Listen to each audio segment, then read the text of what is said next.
Morning everyone. I'm walking through a field in the middle of nowhere, wearing a suit in the rain. Who am I?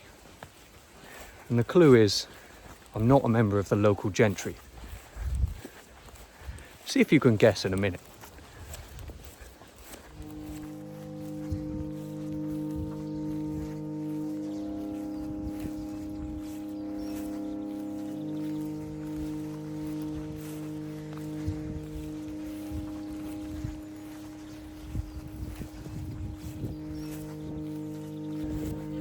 I'm back.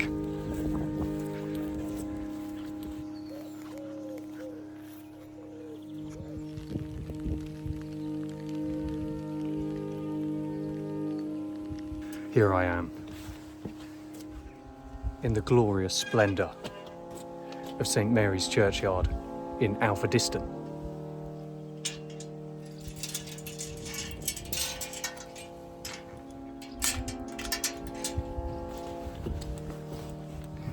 I was so pleased with how the last video has performed here. Lots of people, I think, wanted to see the proper performance on the organ here. And it's about time you did see it.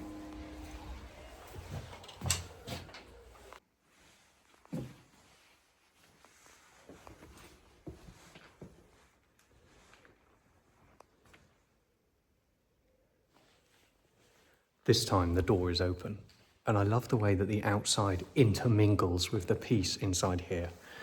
You can still hear the birds outside. What kind of a performance venue has that amazing quality?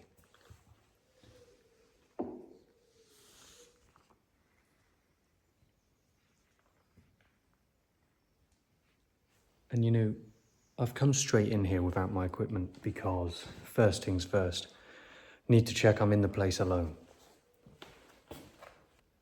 And I am, so it's a good start. Welcome back to St Mary's Church in Alfrediston, one of the remotest churches in Wiltshire. There's no phone reception, there isn't a town for miles, and just getting to this church is actually quite complicated. It's not much good if you're playing for a wedding and you've forgotten your copy of Midsummer Night's Dream. Let me give you an overview of this organ once again. Built for Crewkerne Parish Church in Somerset and installed here at Alfrediston in 1975. The organ has 2 keyboards and pedals.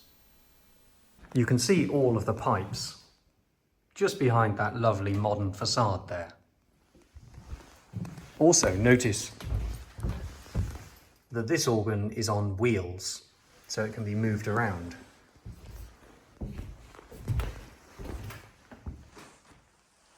This instrument is tiny as far as pipe organs go.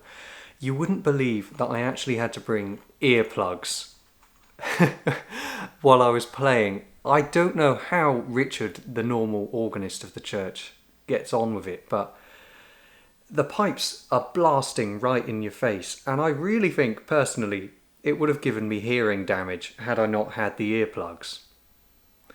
So let's start with the first piece from the programme I made last week. This is my tribute to my first ever musical icons, Emerson, Lake and Palmer.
Promenade from Pictures at an Exhibition by Mussorgsky. My parents bought me that piece for Christmas the first year I started organ lessons, and what you just heard was actually the first time I've ever performed it. It was always too difficult. Anyway, I'm back here at my good old Viscount Crescendo, which I introduced you to last week, because I have one particular stop on the Alvadistan organ that I want to demonstrate to you. Did you notice that really spiky, harsh sound in some of the passages, which sounds simultaneously like a kind of trumpet, but also it bolsters the full organ? That's called a mixture. Notice how it has two numbers underneath it, 12 and 17. What does that mean? Well, let me show you. It means that when you play this note, you're hearing that note on its own, but you're also hearing the 12th note of the scale and the 17th note. So, note number 1, and then note number 12. 1, 2, 3, 4, 5, 6, 7, 8, 9, 10, 11, 12. And number 17. 13, 14, 15, 16, 17. In other words, every time you play one note with that stop drawn, you're actually getting 3 notes. So 3 pipes are speaking. That's part of the reason why the Alvadistan organ is so loud. We'll return to that spiky mixture stop later on for the grand finale of the programme. But for now, here's the first of my 2 hymns today, Ye Holy Angels Bright.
Let all thy days till life shall end, whatever he send, be filled with praise.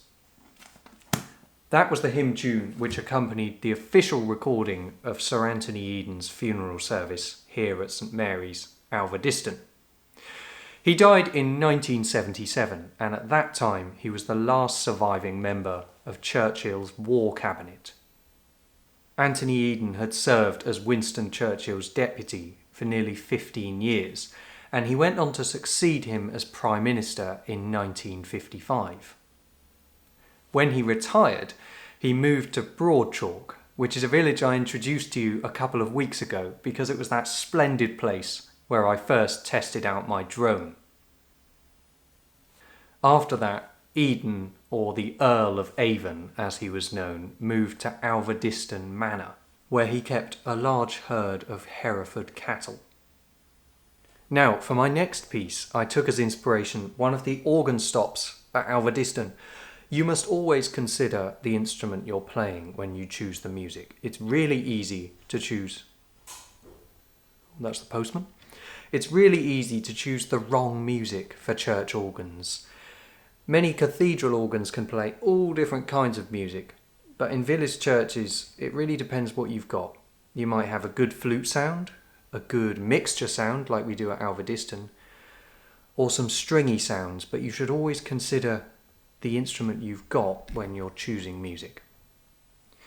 Generally, village church organs have good flutes. 8-foot flutes they're called. That means they're the same pitch that you'd get if you played a piano. It's the most basic organ sound. And there's a piece called Andante Religioso by Mendelssohn, which is just perfect for any kind of 8-foot flute sound. I mentioned to you last week that this Andante Religioso by Mendelssohn sounds very similar to a folk song which became the hymn for the beauty of the earth. So I'll play them both together.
for the beauty of each hour, of the day and of the night, hill and vale and tree and flower, sun and moon and stars of light.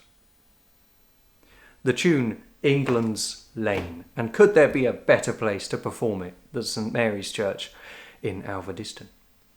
And before that I played the Andante Religioso from Mendelssohn's Fourth Organ Sonata.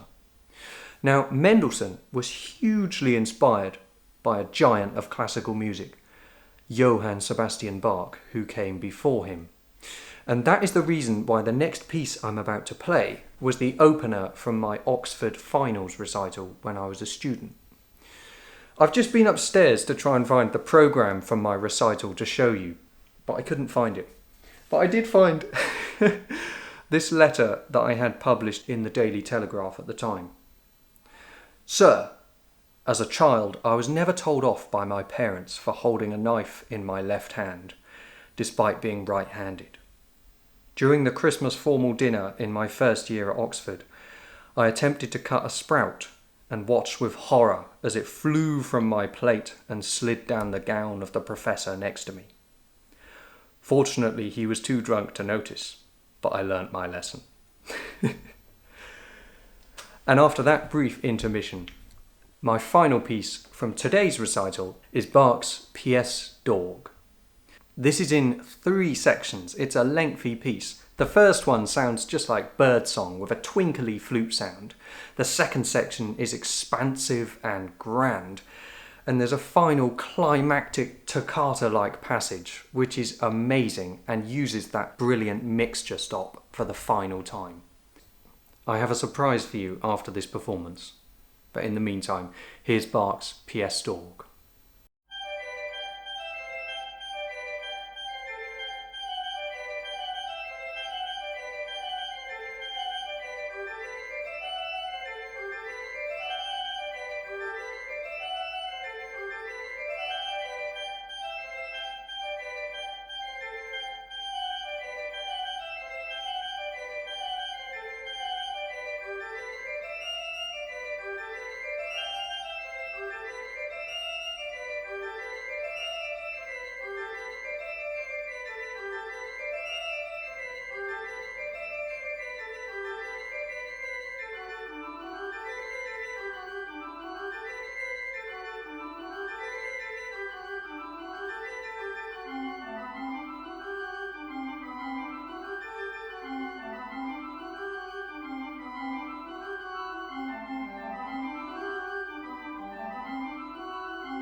Piestorg, with the full chorus of the organ singing out into the fields around. I hope that you've enjoyed seeing the process of how I plan, prepare and film these videos from beginning to end, starting with the reconnaissance trip and then going into my program planning here in the music room and finally the performance at the church. And by the way, I was wearing a suit out of respect for the organ, for the building, but most of all for you. So thank you so much for watching. Incidentally, no part of the process from reconnaissance trip to recital is funded by any organisation. I'm doing this completely on my own, hence including a PayPal link beneath each video, so that if you enjoy them, you can help support me and keep me on the road. I'm not done yet though. I know how much you like to see my reconnaissance trips. So with that in mind, I decided to film the next one. I took myself down to the deep, rolling countryside of the Test Valley in Hampshire. And this is what I found. Welcome everybody to a lovely village called Bossington in Hampshire. We're quite near to Stockbridge, and I could have visited any of the churches in this area, but I've chosen Bossington because there isn't a single photo on the internet inside the church, and that really means a lot to me because I can show you a building that you've never seen and you would never otherwise see. Summer is something that you think will last forever until it ends, and that's why I've decided to come out here on such an amazing day as this one. It looks absolutely beautiful, and I'm sure the church will too.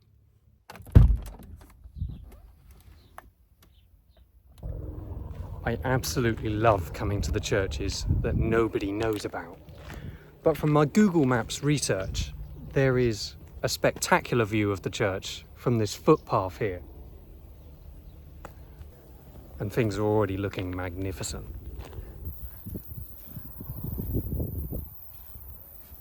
To the left, cows in the field, and just beyond, St James's Church, Bossington. I think I'll get one more angle before I make my way to the church. So this is the footpath that leads to the Test River, a beautiful spot for fishing.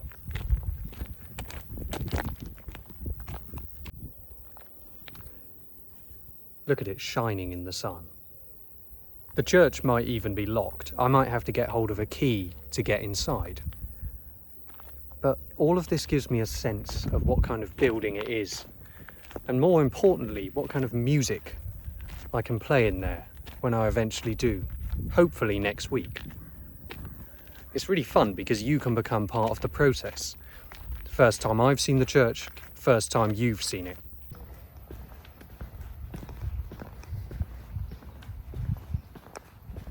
I'm back on the main road now, which is the only way for me to reach St James's, and there should be a turning to my right. Hopefully it's not too far, because I'm just waiting for that moment when a car comes the other way and spoils the peace. Fortunately, no trouble so far.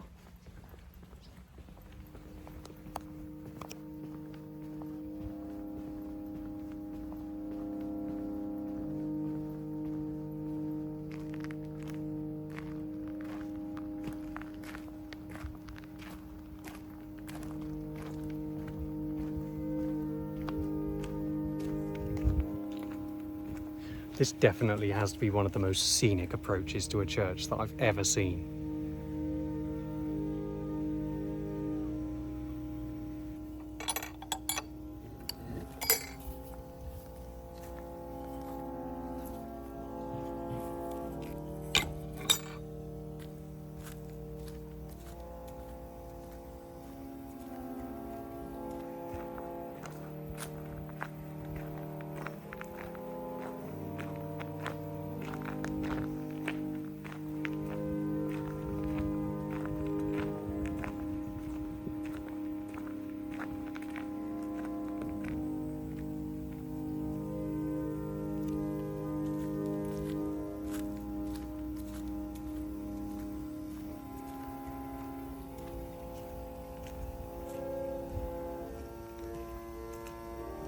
And here we are, a building which in every single way is delightful.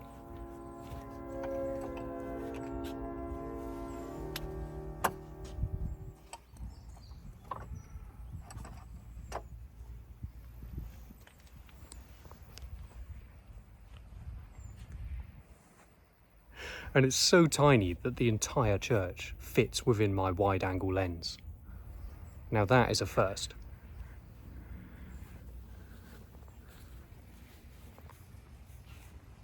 I hope you can now appreciate why I would choose to come to a church like this, if you haven't done already.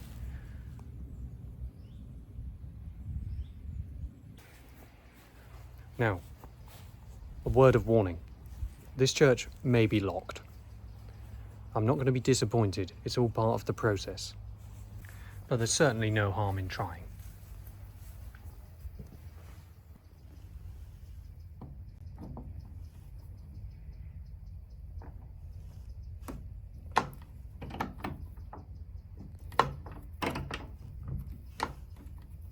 It's not just a stiff latch.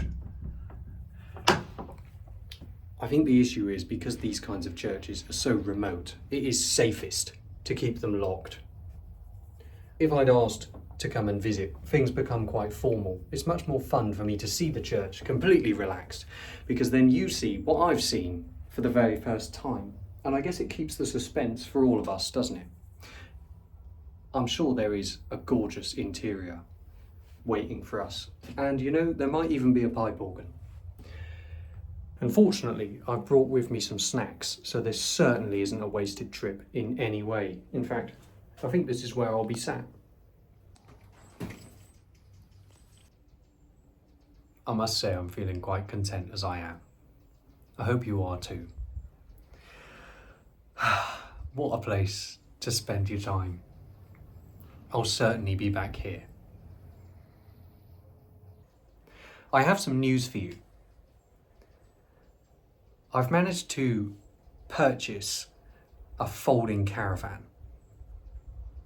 What does that mean? Well, it means I can travel much further, still within the Diocese of Salisbury, which is huge. It goes all the way to Lyme Regis, some spectacular buildings around there, and I'm sure some incredible organs. I could even do kind of organ church trails, maybe follow the path of a river, make a pilgrimage out of it. That's what the caravan will allow me to do. And maybe in a month's time, it'll be ready. It's about time I said cheerio for now. But one last tribute to this church, as yet unvisited, is a piece of pastoral music and some beautiful scenery.